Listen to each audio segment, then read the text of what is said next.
This is George W. Bush's 9/11 address to the nation. He gave this speech in the Oval Office at the White House in Washington, D.C. on September 11th of 2001. Good evening.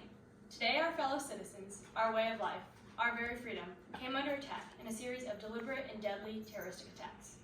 The victims were in airplanes or in their offices.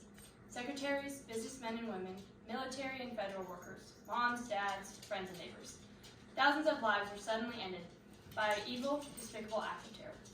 The pictures of airplanes flying into buildings, fires burning, huge structures collapsing, have filled us with disbelief, terrible sadness, and a quite unyielding anger.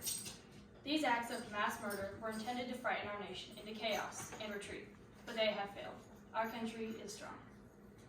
A great people has been moved to defend a great nation. Terroristic attacks can shake the foundations of our biggest buildings, but they cannot touch the foundations of America. These acts shatter steel, but they cannot dent the steel of American resolve.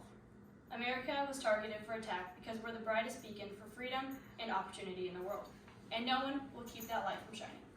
Today, our nation saw evil, the very worst of human nature, and we responded with the best of America, with the daring of our rescue workers, with the caring for strangers and neighbors who came to give blood and help in any way they could.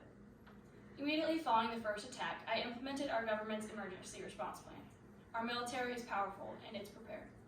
Our emergency teams are working in New York City and Washington, D.C. to help the local rescue efforts.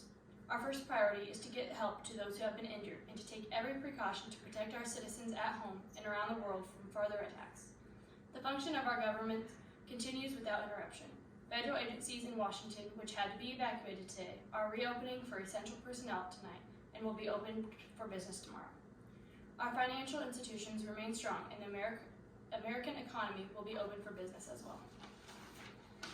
This is the day when all Americans from every walk of life unite in our resolve for justice and peace. America has stood down enemies before, and we will do so this time.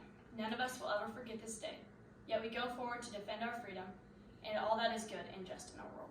Thank you, good night, and God bless America.